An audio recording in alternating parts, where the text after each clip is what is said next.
श्री शिवाय नमस्तुभ्यम। हर हर महादेव। दोस्तों, आइए सुनते हैं फागुन मास के दूसरे दिन की कथा। एक दिन गौतम मुनि ने राजा को बताया कि वह गोकर्ण क्षेत्र में शिवरात्रि का महान उत्सव देखकर लौट रहे थे। मार्ग में उन्होंने एक अत्यंत अवैध दृश्य देखा। जय सुनकर राजा ने पूछा, हे ब्राह्मण देव, आपने मार्ग में कौन सा आश्चर्य देखा? कृपा कर मुझे विस्तार से बताइए। तब गौतम मुनि बोले, राजन, गोकर्ण से लौटते समय दोपहर के समय मुझे एक अत्यंत स्वच्छ सरोवर दिखाई दिया। वहां मैंने मार्ग की थकान दूर की और घनी शीतल छाया वाले बरगद वृक्ष के नीचे विश्राम किया। उसी समय थोड़ी दूरी पर मैंने एक अंधी, दुर्बल और अत्यंत दयनीय अवस्था में पड़ी एक चंडाल स्त्री को देखा। वह कई दिनों से भूखी थी, अनेक रोगों से पीड़ित थी। उसके शरीर पर कोढ़ के घाव थे, गांव में कीड़े पड़ चुके थे, कमर में पीड़ा थी और रक्तस्राव हो रहा था। उसकी यह अवस्था देखकर मेरे हृदय में अत्यंत करुणा उत्पन्न हुई। मैं उसके अंतिम समय की प्रतीक्षा करता हुआ वहीं बैठा रहा। तभी मैंने देखा कि आकाश मार्ग में एक दिव्य विमान प्रकट हुआ, जो अपने तेज से संपूर्ण आकाश को प्रकाशित कर रहा था। वह विमान भगवान शंकर के पार्षदों द्वारा लाया जा रहा था। मैंने समीप जाकर उन शिवगणों को प्रणाम किया और पूछा, आप महादेव के चरणों के सेवक हैं, कृपा कर बताइए आप जहाँ किस कारण आए हैं? तब शिवगण बोले, हे मुने, सामने जो यह चंडाल स्त्री मरने की अवस्था में पड़ी है, इसी को लेने के लिए हमें भगवान शिव की आज्ञा प्राप्त हुई है। जय सुनकर मैंने आश्चर्य से पूछा, जय स्त्री शिवलोक जाने की अधिकारी कैसे हो सकती है? इसने ना तो कभी पंचाक्षर मंत्र का जाप किया, न पूजन, न ध्यान, न सत्संग, जय तो जीवन भर अपवित्र कर्मों में लिप्त रही है। तब भगवान शिव के दूत बोले, महामते, जय कर्मों के परिपाक का रहस्य है। इस स्त्री ने पूर्व जन्म में अनेक पाप किए थे, जिनके फलस्वरूप यह इस जन्म में रोग, शोक और दरिद्रता से पीड़ित हुई। पूर्व जन्म में मदिरापान से इसने महान पाप किया था, जिससे जय अंधी हुई। गोवध के कारण जय चंडाल योनि में आई। व्यभिचार के कारण जय दुष्ट चरित्र और दुर्भाग्यशाली बनी। उत्तम व्रतों का त्याग करने से जय अनेक रोगों से ग्रस्त हुई। परंतु गोकर्ण क्षेत्र में शिवरात्रि के दिन इसने अनजाने में उपवास किया, रात्रि जागरण किया और भगवान शिव को विल्लभ पत्र अर्पित किया। केवल एक बार इसके मुख से सावधानी में भगवान शिव का नाम निकल गया। उसी अल्प भक्ति का यह महान फल है। इतना कहकर शिवदूतों ने उस स्त्री को दिव्य तेज से युक्त कर दिया। उसे दिव्य शरीर प्राप्त हुआ। उसकी देह से दिव्य सुगंध और प्रकाश फैलने लगा। वह शिवजी के चर कमलों का स्मरण करती हुई विमान में बैठ गई और शिवलोक की ओर प्रस्थान कर गई। यह दृश्य देखकर सभी लोग आश्चर्यचकित रह गए। गौतम मुनि बोले, राजन, भगवान शिव के प्रति लेश मात्र भक्ति भी जीव को परम गति प्रदान कर देती है। शिवलोक का वह दिव्य धाम है, जहाँ अज्ञान का अंधकार नहीं, जहाँ काम क्रोध लोभ का निवास नहीं, जहाँ जन्म मरण नहीं है। जो शिव कथा सुनते और सुनाते हैं, वही उस लोक को प्राप्त करते हैं। इसके बाद राजा गोकर्ण क्षेत्र पहुंचे, भगवान महाबल महादेव का दर्शन पूजन किया, शिव चतुर्दशी का उपवास, रात्रि जागरण और विल्लभ पत्र अर्पण किया। उनके समस्त पाप नष्ट हो गए और वह शिव धाम को प्राप्त हुए। जो मनुष्य इस मनोहर शिव कथा को श्रद्धा से सुनता जा सुनाता है, वह भी परम गति को प्राप्त करता है।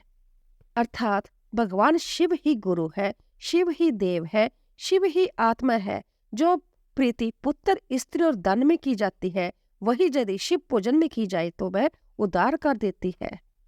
धन्य है वह नेत्र जो महादेव के दर्शन करते हैं।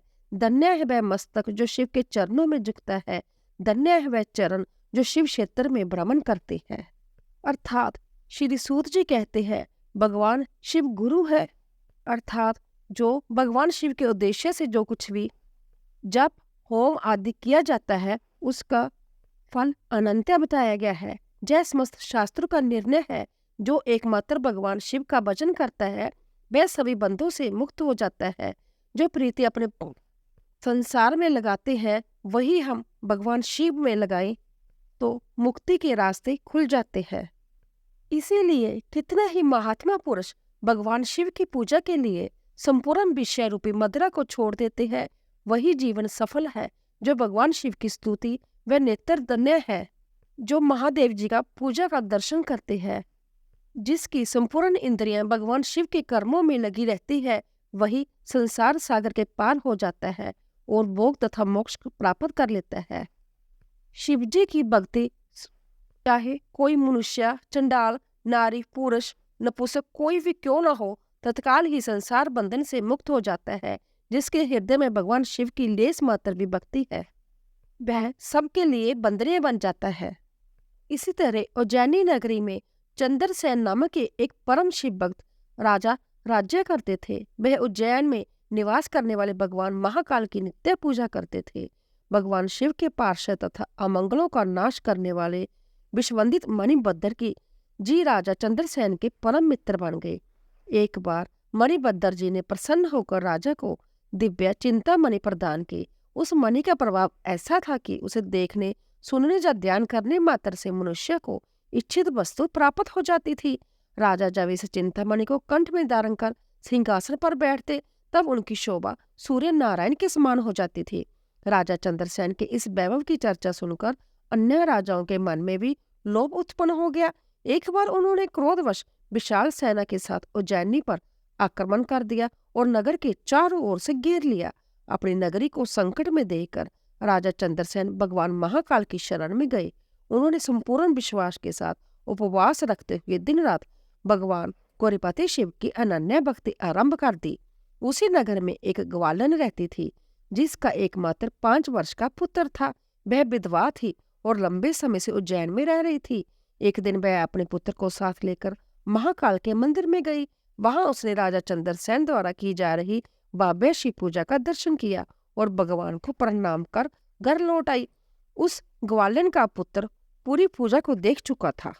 घर आकर उसने भी कौतूहलवश शिवजी की पूजा आरंभ कर दी। उसने एक सुंदर पत्थर लाकर उसे शिवलिंग मान लिया। छोटे छोटे हाथों से जो भी फूल मिले उन्हें इकट्ठा किया, जल से अभिषेक किया और श्रद्धापूर्वक पूजा की। फिर चंदन, धूप, दीप, अक्षत आदि से अर्चना कर नृत्य करने लगा और बार बार भगवान के चरणों में शीश नवाता रहा। ग्वालिन ने उसे भोजन के लिए बुलाया, पर उसका मन पूजा में ही लगा रहा। बार बार बुलाने पर भी जब वह नहीं आया तो वह संभ्या वहां पहुंची और क्रोध में आकर बच्चे को खींचने लगी। जब वह फिर भी नहीं उठा तो उसने शिवलिंग उठाकर फेंक दिया और सारी पूजा सामग्री नष्ट कर दी। जय देकर बालक हे महादेव पुकारते हुए मूर्छित होकर गिर पड़ा। उसकी आंखों से अश्रुधारा बहने लगी। थोड़ी देर बाद जब उसे होश आया तो उसने देखा कि वही स्थान एक दिव्य शिवालय में परिवर्तित हो चुका था। द्वार, फाटक सब स्वर्णमय थे। भूमि नीलमणि और हीरों से जड़ी हुई थी। बालक जय समझ गया कि जैसा भगवान शिव की कृपा का फल है। उसने अपनी माता के अपराध के लिए क्षमा याचना करते हुए साष्टांग प्रणाम किया और प्रार्थना की, हे उमापति, मेरी माता अज्ञानवश अपराध कर बैठी है, कृपया उन्हें क्षमा करे। यदि मेरी भक्ति से कोई पुण्य उत्पन्न हुआ हो तो उससे उन्हें आपकी कृपा प्राप्त हो। सायंकाल वह शिवालय से बाहर आया तो देखा कि उसका घर इंद्रपुरी के समान शोभामान हो गया। भीतर जाकर उसने देखा कि उसकी माता बहुमूल्य रत्नों से जड़े पलंग पर शांति से सो रही है। यह समाचार राजा चंद्रसेन तक पहुंचा। वह पुरोहितों और मंत्रियों के साथ वहां पहुंचे और उस अवैध शिव कृपा को देखकर आश्चर्य और आनंद में डूब गए। समस्त नगर में यह महिमा फैल गई। अगले दिन आक्रमण करने के लिए आए हुए राजाओं ने भी यही चमत्कार सुना। उनके मन का अहंकार नष्ट हो गया। उन्होंने हथियार त्याग दिए और भगवान महाकाल का दर्शन कर ग्वालिन के घर पहुंचे। उसी समय देवताओं से पूजित तेजस्वी हनुमान जी भी वहां प्रकट हुए। उन्होंने कहा, यह गोपाल बालक शनिवार को प्रदोष व्रत के दिन बिना किसी विधि ज्ञान के भी शिवजी की पूजा कर महान पुण्य का अधिकारी बना है। यह अत्यंत दुर्लभ शनि प्रदोष व्रत था। यह बालक गोप वंश की कीर्ति बढ़ाएगा। इसकी 8वीं पीढ़ी में नंद महाराज उत्पन्न होंगे, जिनके जय संभव भगवान नारायण श्री कृष्ण रूप में अवतार लेंगे।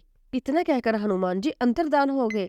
अंत में राजा इंद्रसेन और गोपाल बालक दोनों ने भक्ति भाव से शिव आराधना कर परम पद प्राप्त कर लिया।